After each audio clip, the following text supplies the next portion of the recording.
Hi, I'm Adam Southern, and this is Page by Page, a show dedicated to promoting literacy, authors, their works, and their words. And today I have with me Courtney C. Stevens. Yeah, I appreciate you being here with me today. Thank you so much. Your debut novel, Faking Normal, came out in February of this year, released by Harper Teen, right? Yes. Just a great book. I Oh, really thank you. enjoyed reading it. But before we get started with the book, let's just ask a little bit about you. Who is Courtney Stevens? Other than the writer, tell me about you. I was just thinking that's a really hard question to narrow down into one answer. Well, I am a former youth minister, and so I think what that really means is that I'm someone who got into writing for this age group because I love people that are this age that are making this decision about who they're going to be and who they want to be with and maybe what they're going to pursue in the future. I love those things. And so one of the things I do now as well is I'm a college professor. And so I kind of catch them a little bit later in life, but I still get to be like the privilege of being part of all those big decisions. So I'm a teacher, I'm a speaker, I am a member of SCBWI, which is the Society of Children's Book Writers and Illustrators. And I don't know, I'd like to think I'm like invested in the people in my life and trying to maybe give away more than I take. That's a good answer. Did you always want to be a writer? I don't know that I always wanted to write books, but I definitely have always been a writer. Even when I was 6 years old, I started writing poetry and always was invested in short stories, like loved English. You know, the teacher gives you an assignment and you're like, no, I don't like this, but you really do. You're like, I love doing this. I love creativity and the opportunity to express myself. And I mean, I started maybe by my sophomore year of high school, like adding write a book on my goals list for the year. And since then, even though I didn't pursue it day in and day out, it's always been in the back of my head. And so in 2007 is when I started pursuing that seriously. I'm glad you did. Yeah, me too. I'm excited. Well, I read in your biography that you were an Olympic torchbearer. How does one become an Olympic torchbearer? It's a good question. Actually, believe it or not, I really don't know. You get nominated, and so people from your community write in and suggest that you would be a great candidate. And my mom called me up. I was in college and said, "Hey, Court, are you sitting down?" Because I'd always been an athlete.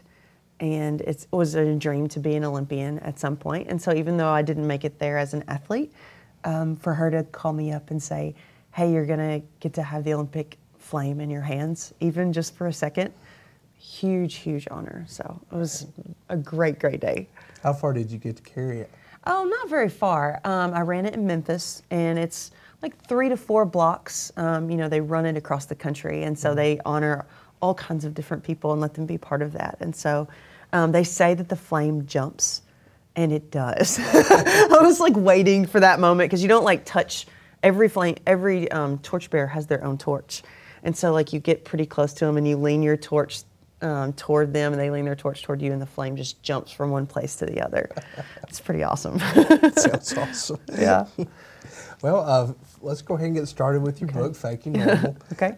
Debut novel, and a good one, I might add. Oh, thank you. It's set in Rickman, Tennessee. Was there any reason you chose Rickman?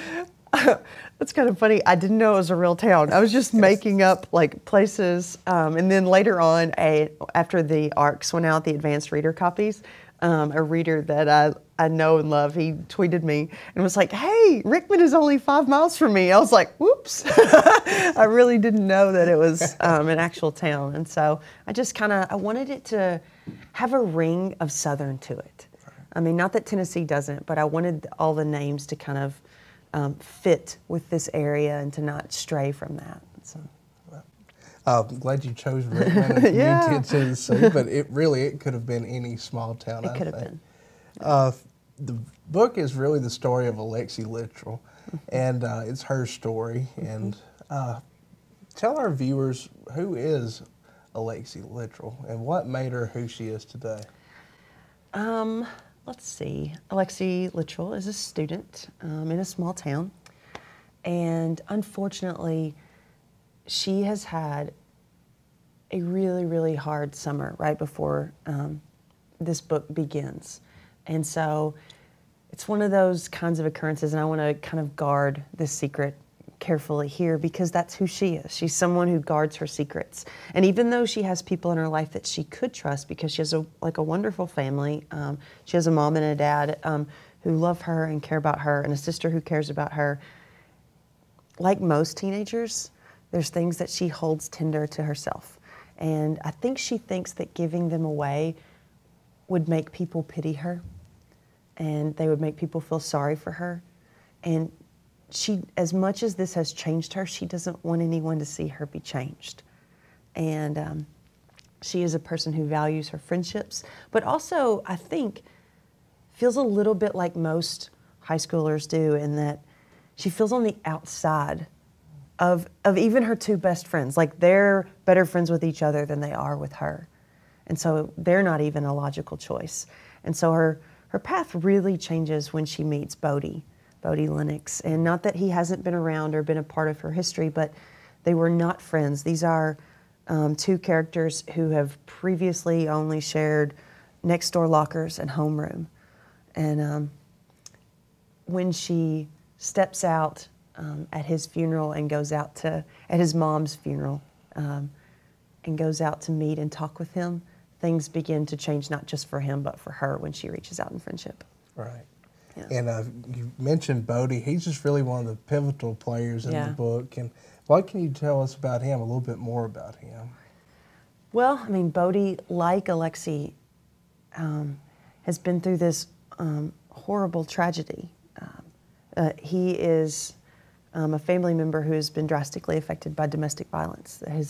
The book opens at the funeral of his mother because his father has killed her. And you would think that that would mean he enters the book so broken that he wants to break everyone else. But I think his sense of responsibility is that he can't change what happened in his own family, but maybe through loving the people around him, he might change other circumstances for them. And Alexei is fortunate enough to benefit from his kindness and his desire to make life better and to see her for who she is and who she can be, and not through the lens that she sees herself, which is broken and unlovable. So. Right. Well, the book is young adult. Mm-hmm. And you look at young adult today, what's really at the top of the bestseller list. There's a lot of fantasy, the Hunger Games, and, of course, Twilight, and even Harry Potter's still up there. Yeah. Your book is not fantasy. No, it's not. It's real life, but it's a beautiful story once you get into it. Thank you. What made you write a more realistic style book instead of something along the lines of a fantasy genre? Well, like I said, I spent so many years in youth ministry that real life and its stories, they're not going away. And I've found that it's a fantasy all of its own for someone who's going through a terrible circumstance to see themselves inside of a book and then to see that character prevail. You know, like for everyday life, all we really want to know is that we can make it. And so I know, especially for people who have endured the kind of abuse that Alexei has, most of them feel very hopeless. And I actually don't think it is hopeless. I think it's quite possible to find out that there is hope on the other side of pain. And I wanted to give teenagers the opportunity to believe that. You know, and that seemed important to me. It was an important message in my life, regardless of what kind of pain I've gone through, to believe that there is another side of that pain. And I think it's a gift to be someone who reminds not just teenagers, but people of all age, that that's possible. So.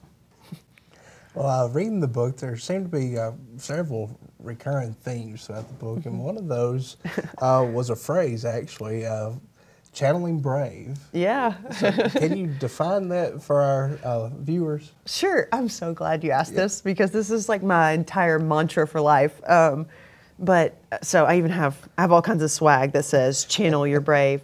But channeling brave is a phrase that I use and that that Alexei uses to get past faking normal.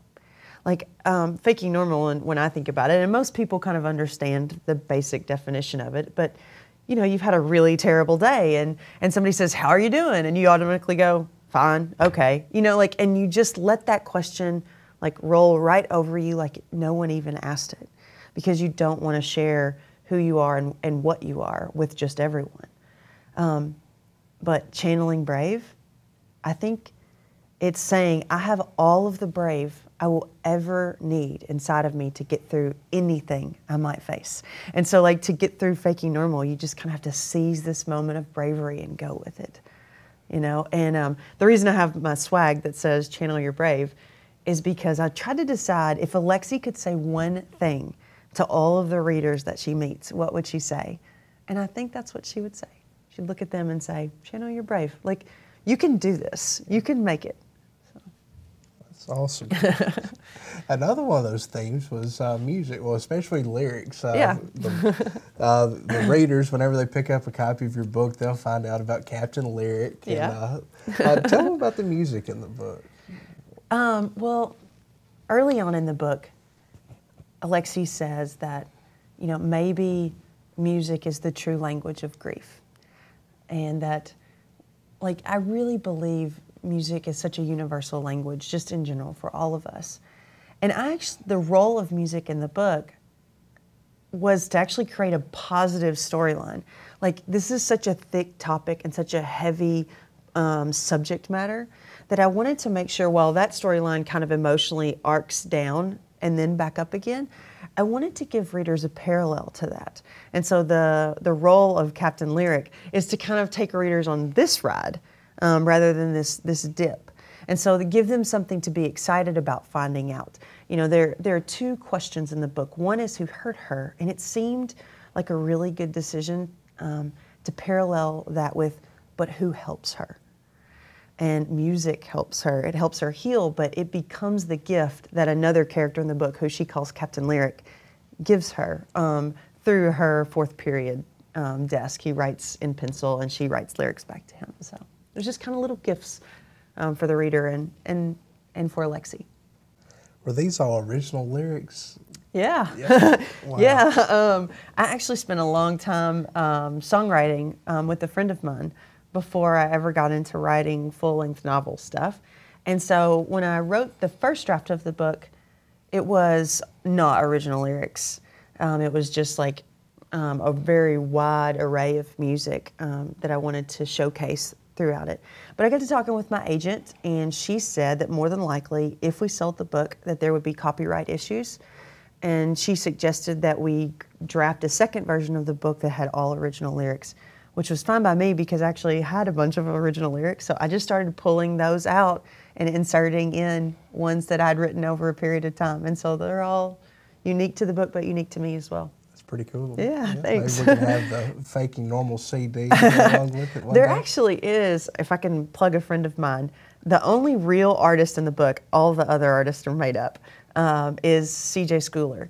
And we co-wrote a song together called Contradictions, and it actually makes an appearance in The Blue-Haired Boy, which is the prequel follow-up to Faking Normal. Right. And so, but she's in a little way in both of them because she's somebody that I co-write songs with. So yeah, you actually can buy Contradictions, which is a Faking Normal Blue-Haired Boy original. That's awesome. Yeah. Not many authors have that multimedia thing going on. Yeah, well, I mean, live in Nashville. You got to be a songwriter somewhere, I guess. There's music in the wind. Now, I read that the manuscript for the book was originally called 23. Yeah. The readers will find out once they read the book, you know, what 23 means. Yeah. Why the change of title? Oh, that's a great question. Well, 23 represents a number as a part of a coping mechanism that Alexei is trying to reach. There's a vent that's above her bed, and every night she counts the slats of dark and light. And the light, there are 23 of them, but she never can reach 23, or at least not by herself. And so my agent and I were talking, and she said, you know what, Court, you have to have read the book to understand that. The average person that walks by your book on a bookshelf isn't going to understand what 23 means. And she was like, let's look for a title that automatically sends readers to a certain place. And so we started looking through the book for different phrases and different things that might pop as a title. And Channeling Brave actually was one of them.